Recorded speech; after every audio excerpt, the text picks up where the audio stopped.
हमारी आज की कहानी कुछ अलग होने वाली है। कहने को तो ये एक सर्वाइवल स्टोरी है, लेकिन इसके ट्विस्ट एंड टर्न आपको पूरी तरह से शॉक करके रख देंगे। ये कहानी हमें 4 दोस्तों के बारे में बताती है जो किसी अनजाने कारण की वजह से एक दूसरे डायमेंशन में फंस गए हैं। अब सवाल यहाँ पर ये आता है कि आखिर वो इस डायमेंशन में आए कैसे, और सबसे इम्पोर्टेंट, क्या वो कभी यहाँ से वापस जा पाएंगे? जानेंगे हम इन सारे सवालों के जवाब आज के इस कहानी में। तो चलिए अब समय को और वेस्ट ना करते हुए शुरू करते हैं आज के इस वीडियो को। Hollywood silver screen presenting the lost one. कहानी की शुरुआत में हम एक बच्चे को देखते हैं जो एक जंगल में घूमते हुए वहां आ रही रोशनी की तरफ जा पहुंचता है। उस बच्चे को ये रोशनी काफी अच्छी लगती है। ऐसा लगता है मानो वो हमेशा ही इसी पल का इंतजार कर रहा हो। तभी अचानक आंद्रे नाम की एक आदमी की नींद खुलती है और उसका ये सपना टूट जाता है। दरअसल आंद्रे अपने सपने में अपनी बचपन की यादों को याद कर रहा होता है। नींद खुलते ही उसको याद आता है कि आज तो संडे है और नियम के अनुसार इस दिन आंद्रे अपनी फैमिली के साथ फिशिंग पर जाया करता था। लेकिन आज प्लान्स में कुछ चेंजेस के कारण आंद्रे अपनी फैमिली से बात करके अपनी कार में कहीं निकल जाता है। तभी रास्ते में उसे अपने बॉस का कॉल आता है जो उसको बताते हैं कि एक डील क्रैक करने के लिए तुम्हें अपने कलीग्स के साथ जाना होगा। लेकिन यहाँ पर हम आंद्रे की बात से समझ पाते हैं कि उसकी अपने कलीग से कुछ खास बनती नहीं है। वो अकेला रहना पसंद करता है, लेकिन बॉस के समझाने पर वो मान जाता है और ऑफिस की तरफ निकल जाता है। ऑफिस आते ही आंद्रे आईटी ऑफिस के वलेरा से मिलता है। यहाँ पर उसको पता चलता है कि वलेरा भी उसके साथ डील को क्रैक करने के लिए जाने वाला है। इस बात से नाखुश आंद्रे अपने बॉस के ऑफिस की तरफ बढ़ने लगता है। इस दौरान लिफ्ट में उसको सर्गे नाम का एक आदमी मिलता है जो अभी अभी उसके ऑफिस में आया है और वो भी उसके बॉस के साथ बात करना चाहता है। बॉस के ऑफिस के बाहर पहुंचते ही सर्गे पहले अंदर चला जाता है। यहाँ सर्गे और बॉस के बीच हो रही बातों से हम समझ पाते हैं कि सर्गे इस कंपनी को ज्वाइन करना चाहता है क्योंकि उसकी पुरानी कंपनी में काफी लंबे समय से उसे कोई प्रमोशन नहीं मिला था। सर्गे अपनी बातों से काफी कॉन्फिडेंट लगता है, इसीलिए आंद्रे का बॉस उसे अपनी कंपनी में रखकर उसको भी नई डील क्रैक करने का काम दे देता है। इसी के साथ आंद्रे का बॉस सर्गे को बताता है कि अगर तुम इस डील को क्रैक करने में सफल रहे तो मैं तुम्हें डिपार्टमेंट हेड बना दूंगा, जो कि एक बहुत बड़ी जिम्मेदारी है। अब इस कंपनी में हर कोई डिपार्टमेंट हेड बनना चाहता है, जिसमें आंद्रे और वलेरा भी शामिल है। कहीं ना कहीं आंद्रे भी इस डील को अकेला ही क्रैक करना चाहता था ताकि जब वो लौट कर आए तो उसको डिपार्टमेंट हेड बना दिया जाए। सर्गे के बाहर आते ही वलेरा अंदर जाकर अपने बॉस से सेम बात करने लगता है, लेकिन बॉस उसको ये बताते हुए मना कर देते हैं कि काफी लंबे समय से अकेले रहने के कारण तुम्हारे पास नेगोशिएशन स्किल नहीं है, लेकिन अगर फिर भी तुमने ये डील क्रैक कर ली तो मैं तुम्हें डिपार्टमेंट हेड बनाने की सोच सकता हूँ। वलेरा के बाद आंद्रे अपने बॉस के पास जाता है, जहाँ उसका बॉस उसको भी वही सेम ऑफर देता है जो उसने सर्गे को दिया था कि अगर तुमने अच्छा परफॉर्म किया तो मैं तुम्हें डिपार्टमेंट हेड बना दूंगा। लेकिन आंद्रे की प्रॉब्लम अभी और बढ़ने वाली थी क्योंकि डील को क्रैक करने के लिए एब्रोस्किन भी उसके साथ जाने वाला है, यानी एक पोजीशन के लिए अब 4 कंटेस्टेंट्स हैं। खैर आंद्रे ज्यादा बहस नहीं करता है और सीधा डील वाली लोकेशन की तरफ जाने लगता है। अपने चाइनीज पार्टनर को पिक करने के बाद वो एक बार में जा पहुंचता है, जहाँ कुछ ही देर में सर्गे, एब्रोस्किन और वलेरा भी अपने पार्टनर के साथ आकर उसको ज्वाइन करते हैं। थोड़ी बहुत बातचीत और दारू पीने के बाद ये डील सक्सेसफुली क्लोज हो जाती है। सभी अपने चाइनीज काउंटरपार्ट से डील पर साइन ले लेते हैं। आंद्रे ये बात कॉल करके अपने बॉस को बता देता है। साथ ही में रात ज्यादा होने की वजह से वो लोग डिसाइड करते हैं कि अभी हम सभी लोग अपने अपने घर निकल जाते हैं और सुबह अपनी अपनी ये फाइल्स बॉस के मुंह पर दे मारेंगे। आंद्रे ने इन सब से कम दारू पी होती है, इसीलिए वो फैसला करता है कि सबको अपने अपने घर छोड़ने के बाद मैं भी अपने घर निकल जाऊंगा। एब्रोस्किन ने तो इतनी पी रखी होती है कि कार में घुसते ही वो वलेरा के कंधे पर सर रखकर ही सो जाता है। सभी को अपनी कार में लेकर आंद्रे घर की तरफ निकल जाता है, मगर तभी एक ब्रिज पर पहुंचते ही उसकी कार अचानक से बंद हो जाती है। ये देखकर सर्गे उसके ऊपर चिल्लाने लगता है। वो बोलता है कि तुम्हें निकलने से पहले फ्यूल टैंक को चेक करना चाहिए था,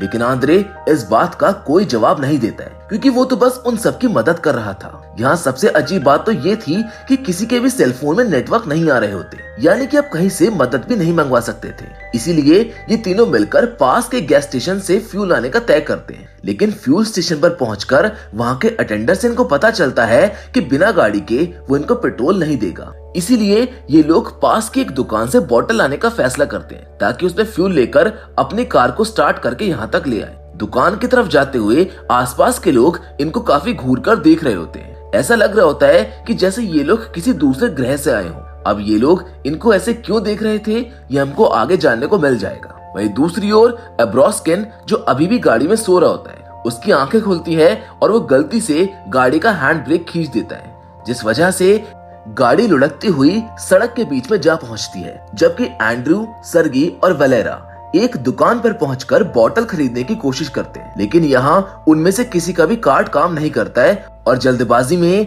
ये लोग अपना सारा कैश कार में ही भूल गए थे। तभी उनमें से एक को पास में ही मौजूद एटीएम याद आता है। तीनों मिलकर एटीएम से पैसे निकालने की कोशिश करते हैं, लेकिन यहाँ भी उनमें से किसी का कार्ड काम नहीं करता है। ये सब देख एंड्रू काफी परेशान हो जाता है क्योंकि उसने अपनी वाइफ से वादा किया था कि वो रात तक वापस लौट आएगा। तभी सर्गे उसको ये सब भूलकर सामने मौजूद प्रॉब्लम पर ध्यान देने को कहता है। यहाँ से तीनों मिलकर दुकान से बोतल चुराने का प्लान बनाते हैं, जिसके मुताबिक सर्गे कैशियर का ध्यान भटकाएगा, वहीं एंड्रू और वलेरा मिलकर पानी की बोतल को चुरा लेंगे। होता भी ऐसा ही है। सर्गे कैशियर को अपनी बातों में बिजी कर लेता है, वहीं आंद्रे वलेरा के साथ पानी की बोतल को चुरा लेता है। मगर लास्ट मोमेंट में कैशियर को इनके प्लान के बारे में पता चल जाता है। जल्दी दुकान वाला अपने गार्ड्स को बुलाकर इन्हें पुलिस के हवाले करने को कहता है, मगर तभी अचानक आंद्रे की नजर वहां मौजूद एक्सपायर्ड फूड पैकेट्स पर पड़ती है। पैकेट्स को देखकर आंद्रे अपना तेज दिमाग लगाकर कैशियर से कहता है कि अगर तुमने पुलिस को बुलाया तो हम तुम्हारी शिकायत कर देंगे कि तुम अपनी दुकान में एक्सपायर्ड सामान बेचते हो। ये सुनकर दुकान वाला उनको छोड़ देता है। दुकान से निकलकर ये तीनों दोस्त काफी मस्ती करते हुए अपनी हरकतों पर हंसने लगते हैं। तभी हमको एक फ्लैशबैक में दिखाया जाता है कि ये तीनों बचपन से ऐसे ही हैं, हमेशा से साथ रहते हैं। जल्दी वो लोग पेट्रोल पंप पर पहुंचकर अटेंडर से बोतल में पेट्रोल मांगते हैं, लेकिन यहाँ भी उनका कार्ड काम नहीं करता है। इसलिए वो लोग अटेंडर से उन्हें फ्री में पेट्रोल देने के लिए रिक्वेस्ट करते हैं। बदले में वो उसका कोई भी काम करने को राजी हो जाता है। इसीलिए अटेंडर उन्हें डेकोरेशन का काम दे देता है। दरअसल जल्दी यहाँ पर एक बहुत बड़ा फेस्टिवल होने वाला है और सब लोग उसकी तैयारियों में लगे हुए हैं। इन सब बात से सर्गे काफी फ्रस्ट्रेट हो रहा होता है, लेकिन तभी आंद्रे और वलेरा उसको बताते हैं कि हो सकता है कि हमारा बॉस हमारा टेस्ट ले रहा हो, क्योंकि हम तीनों में से वो किसी एक को ही डिपार्टमेंट हेड बना सकता है। जल्द ही अपना काम खत्म करके सभी लोग एक बोतल में पेट्रोल लेकर अपनी कार के पास जा पहुंचते हैं, लेकिन यहाँ का नजारा देखकर उनके होश ही उड़ जाते हैं, क्योंकि यहाँ उनकी गाड़ी पूरी तरह से तहस नहस हो चुकी थी। साथ ही एब्रोस्किन भी यहाँ से गायब हो चुका था। ये सब देखकर तीनों आपस में बहस करने लगते हैं, मगर थोड़ी देर के बाद ये तीनों लोग मिलकर बस से अपने घर जाने का फैसला करते हैं। तीनों लोग पास ही के एक बस स्टॉप पर जाकर एक बस में बैठने लगते हैं। आंद्रे तो बस में चढ़ जाता है, लेकिन सर्गे और वलेरा नीचे ही रह जाते हैं, क्योंकि आंद्रे के चढ़ते ही ड्राइवर बस को तेजी से भगाने लगता है। आंद्रे को कुछ भी समझ में नहीं आता है कि चल क्या रहा है। वहीं दूसरी ओर बस स्टैंड पर वलेरा सर्गे को अपनी सैड लव लाइफ के बारे में बताता है, जिसको सुनकर सर्गे उसको हौसला रखने के लिए बोलता है और उसको समझाता है कि जल्द ही सब कुछ ठीक हो जाएगा। वो दोनों आपस में बात कर ही रहे होते हैं कि तभी एक और बस आ जाती है, जिसमें वो दोनों बैठ जाते हैं। वहीं आंद्रे अगले बस स्टॉप पर उतर जाता है ताकि उसके दोस्त जल्द से जल्द उसके पास तक पहुंच जाए। सेम यही सोचकर सर्गे और वलेरा भी बस के बाहर झांक रहे होते हैं, मगर जब उनकी बस ठीक उसी स्टेशन पर पहुंचती है जहां पर आंद्रे उनका इंतजार कर रहा होता है, तो वो लोग आंद्रे को उनके सामने होते हुए भी नहीं देख पाता है। हालांकि आंद्रे उनको देखकर आवाज भी लगाता है, लेकिन इन लोगों को कुछ पता ही नहीं चलता है। इसलिए आंद्रे पुलिस की मदद लेने का फैसला करता है ताकि वो जल्द से जल्द अपने सभी दोस्तों को खोज पाए।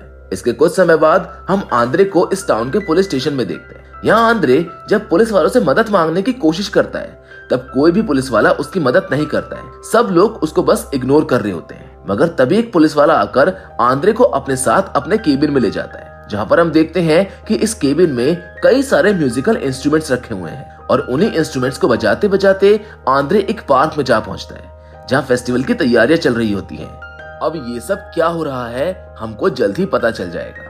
खैर वहीं दूसरी ओर हम सर्गे और वलेरा को एक नाइट क्लब में देखते हैं, जहां वलेरा को स्टेज पर डांस कर रही एक लड़की पसंद आ जाती है। सर्गे उसे काफी मोटिवेट करता है और वलेरा को उस लड़की से बात करके साथ में डांस करने के लिए कहता है। हालांकि वलेरा काफी डर रहा होता है, लेकिन सर्गे उससे कहता है कि अगर वो लड़की तुमसे कुछ भी पूछे तो तुम उसको बोल देना कि हम दोनों में तुमसे बात करने के लिए शर्त लगी थी।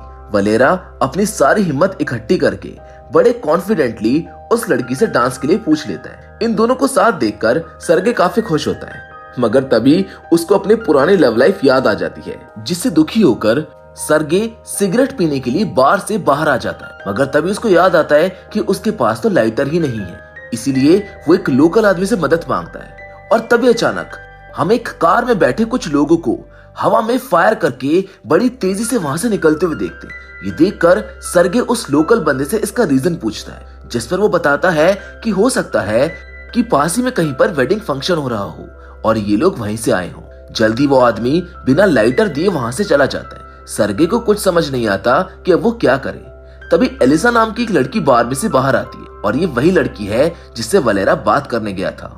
एलिसा सर्गे को देखकर उसके साथ फ्लर्ट करने लगती है, मगर इस बात से सर्गे काफी गुस्सा हो जाता है और उससे कहता है कि हर लड़की ऐसा क्यों करती है, क्यों वो जानबूझकर अच्छे लड़कों को धोखा देती है और हमेशा प्रिंस चार्मिंग की तलाश में लगी रहती है। तभी अचानक सर्गे को पार्क में से ट्रम्पेट की आवाज आती है। वहां पहुंचते ही सर्गे को आंद्रे मिल जाता है।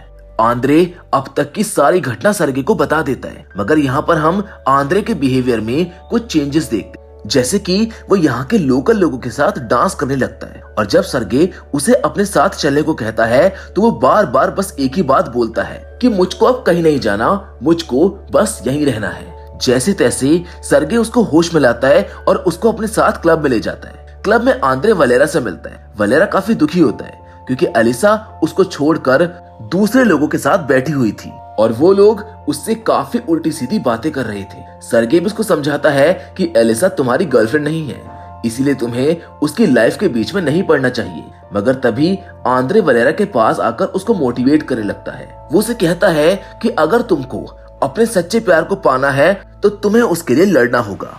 इस बात से मोटिवेट होकर वलेरा लोकल लोगों को आलिया से दूर रहने के लिए कहता है, लेकिन जल्द ही उनके बीच लड़ाई होने लगती है, जहां वलेरा एक फोक लेकर एक आदमी के हाथ में गाड़ देता है। आंद्रे, वलेरा और सर्गी की यहाँ के लोकल लोगों से काफी भयंकर लड़ाई होने वाली होती है, मगर तभी एक गनशॉट की आवाज से सभी लोग रुक जाते हैं। जहां हीरो जैसे खड़े हुए हम एब्रोस्किन को गन के साथ देखते हैं। एब्रोस्किन बीच में आकर लड़ाई को शांत कराता है और कॉन्ट्रैक्ट वाली फाइल्स वलेरा को दे देता है। साथ ही सबको बताता है कि अगर तुम्हें इस जगह से बाहर निकलना है तो जल्द से जल्द पास के बस स्टॉप तक पहुंचना होगा। 3 घंटे के बाद वहां से एक बस जाएगी जो सबको सीधा मॉस्को उतारेगी, मगर एब्रोस्किन खुद किसी कारण से यहाँ पर रुकने का फैसला करता है। सर्गे और बाकी सब इस बात पर मान जाते हैं और जल्द ही एलिसा के साथ कॉन्ट्रैक्ट की फाइल को लेकर बस स्टैंड के लिए निकल जाते हैं। साथ ही में हमको फ्लैशबैक में दिखाया जाता है कि जब एब्रोस्किन से कार का हैंड ब्रेक खिंच गया था तब वो जाग चुका था। इस बात से परेशान होकर जब वो सिगरेट पीने के लिए कार से बाहर निकला तभी एक ट्रक ने आकर उस कार को चकनाचूर कर दिया। ये देख एब्रोस्किन काफी डर जाता है और उसी समय वेडिंग में जाने वाले लोगों ने उसकी मदद करी थी। वहीं ये तीनों एलिसा के साथ बस स्टेशन की तरफ निकल जाते हैं, लेकिन अभी भी बस को आने में 3 घंटे बाकी है। इसीलिए एलिसा वलेरा को अपने साथ अपने घर चलने के लिए कहती है ताकि वो लोग थोड़ा क्वालिटी टाइम स्पेंड कर पाए। सर्गे इस बात के लिए सबको मना करता है, लेकिन वलेरा और आंद्रे उसकी बात को इग्नोर करके एलिसा के घर की तरफ चल देते हैं। मजबूरी में सर्गे भी उनके पीछे हो लेता है। जल्द ही एलिसा का घर भी आ जाता है, जहां पर हम एलिसा के फादर को देखते हैं। उसके फादर काफी नाराज होते हैं क्योंकि अभी अभी किसी ने उनकी बाइक को चुराने की कोशिश की थी। एलिसा वलेरा को अपने फादर से अपना बॉयफ्रेंड कहकर इंट्रोड्यूस करवाती है और यहाँ से ये सभी लोग खाना खाने के लिए चले जाते। यहाँ पर सारे अरेंजमेंट्स एलिसा के फादर ने ही की थी और वो सबसे बड़े प्यार से बात करते हैं। हालांकि वलेरा को ये सब थोड़ा अजीब लग रहा होता है, लेकिन इस बात से नाराज होकर एलिसा के फादर उसको समझाते हैं कि अगर तुम्हें एलिसा के साथ रहना है तो यहाँ के तौर तरीकों को अपनाना होगा। ये कहकर एलिसा के फादर बाहर चले जाते हैं। इसी बीच आंद्रे अपनी वाइफ को कॉल करने की कोशिश करता है, लेकिन अभी भी उसका कॉल नहीं लगता है। तभी वलेरा की नजर सामने पड़े गिटार पर पड़ती है, जिसे वो अलीसा के साथ बजाने लगता है। वलेरा मन ही मन ये फैसला कर लेता है कि अब वो अलीसा के साथ हमेशा के लिए यहीं इस गांव में रहेगा। इधर सरगे भी सिगरेट पीने के लिए घर से बाहर आ जाता है, जहां अलीसा के फादर अपनी बाइक को ठीक कर रहे होते हैं। सरगे को देखकर अलीसा के फादर उसको समझाते हैं कि तुम्हें भी टाउन की परेड और फेस्टिवल में चलना चाहिए। अगर तुम ऐसा नहीं करना चाहते हो तो तुम्हें अपनी आत्मा खोने से पहले खुद को पहचानना होगा। हालांकि सरगे को उनकी कोई भी बात बिल्कुल समझ नहीं आती है, और सिर्फ सरगे को क्या, हमको भी अभी तक ये समझ नहीं आ रहा है कि आखिर यहाँ पर चल क्या रहा है। मगर थोड़ा सा इंतजार और करिए, क्योंकि सारी सच्चाई बहुत जल्द आपके सामने होगी। सरगे जल्द से जल्द आंद्रे के साथ बस स्टेशन के लिए निकल जाता है। यहाँ निकलने से पहले अलीसा के फादर एक बार फिर से सरगे को समझाते हैं कि तुम्हें अपनी जॉब के बारे में सोचना छोड़ देना चाहिए, क्योंकि अगर तुम अपनी जिद पर अड़े रहोगे तो तुम्हारे आसपास वालों को काफी परेशानी होगी। जल्द ही वो दोनों बस स्टैंड पर पहुंच जाते हैं, जहाँ से एक बस मॉस्को के लिए निकलने ही वाली होती है। लेकिन यहाँ सरगे और आंद्रे दोनों के पैसे मिलाने के बावजूद भी उनके पास इतने पैसे नहीं थे कि वो दोनों एक साथ मॉस्को जा सके। दोनों लोग सोच में पड़ जाते हैं कि दोनों में से घर कौन वापस जाएगा। तभी अचानक सरगे को कुछ क्लिक होता है और वो अपने सारे डॉक्यूमेंट्स आंद्रे को देकर उसको बोलता है कि वो मॉस्को जाए और सारे डॉक्यूमेंट्स जमा करके प्रमोशन ले ले। आंद्रे को सरगे की जिद माननी ही पड़ती है। जल्दी आंद्रे बस में बैठकर मॉस्को पहुंच जाता है। मॉस्को पहुंचकर आंद्रे सीधा अपने बॉस के पास जा ही रहा होता है, मगर ऑफिस में अपने दोस्तों की खाली सीट्स को देखकर उसको काफी बुरा लगता है। इसीलिए आंद्रे अपने बॉस के पास जाकर अपनी नौकरी से रिजाइन कर देता है। और अब जैसे ही आंद्रे रिजाइन करता है, उसकी आंखें एक अस्पताल में खुलती है। तो दोस्तों, यहाँ पर खुलता है इस मूवी का सबसे बड़ा राज। आंद्रे होश में आते ही अपनी फैमिली को सामने देखता है, जहाँ पर उसकी वाइफ उसको बताती है कि जब तुम लोग डील क्रैक करके घर वापस आ रहे थे, तब बहुत ज्यादा ड्रिंक करने की वजह से तुम्हारी गाड़ी का एक भयंकर एक्सीडेंट हो गया था, जिसमें एब्रोस्किन की तो ऑन द स्पॉट डेथ हो गई थी। उसके कुछ समय बाद वलेरा और उसके बाद सरगे की भी मौत हो चुकी है। सिर्फ आंद्रे ही इस एक्सीडेंट को सरवाइव कर पाया है। और अब आप लोग भी समझ पा रहे होंगे कि उस टाउन के लोग इतने अजीब क्यों दिख रहे थे। दरअसल वो सब कुछ ऐसी सोल्स थी जिन्होंने अपनी मौत को अपना कर उसी टाउन को अपना नया घर मान लिया था। मगर ये लोग उस जगह पर अभी अभी पहुंचे थे, इसी वजह से दुकान पर एक्सपायर्ड फूड पैकेट्स जले हुए थे। अब आप समझ पा रहे होंगे कि क्यों अलीसा के फादर सरगे को इतना समझा रहे थे, क्योंकि कहीं ना कहीं उनको पता था कि इस एक्सीडेंट को सरवाइव कर पाना इम्पॉसिबल है। इसीलिए वो इनडायरेक्टली सरगे को बता रहे थे कि तुम जितना जल्दी इस नई जगह को एक्सेप्ट करोगे, तुम्हारी फैमिली उतना ही कम परेशान होगी, क्योंकि जितना ज्यादा वो वापस जाने की जिद करेगा, उतना ही उसकी बॉडी कोमा में फंसी रहेगी। यहाँ दूसरी ओर हम सरगे को उसी टाउन में वापस आते हुए देखते हैं। सरगे भी टाउन के बाकी लोगों के साथ फेस्टिवल परेड में शामिल होने के लिए चला जाता है। सरगे को फेस्टिवल में वापस देखकर अलीसा के फादर काफी खुश होते हैं। परेड में मौजूद सोल्स वो सोल्स हैं जिन्होंने अपनी मौत को एक्सेप्ट कर लिया है, और फेस्टिवल की मदद से वो लोग इस टाउन से आफ्टर लाइफ में जाने वाले हैं, जिसके साथ ये कहानी यहीं पर खत्म हो जाती है। तो दोस्तों, आपको ये कहानी कैसी लगी हमें कमेंट्स में जरूर बताइएगा। बाकी मिलेंगे आपसे अगले वीडियो में, पर हमेशा की तरह तब तक के लिए धन्यवाद।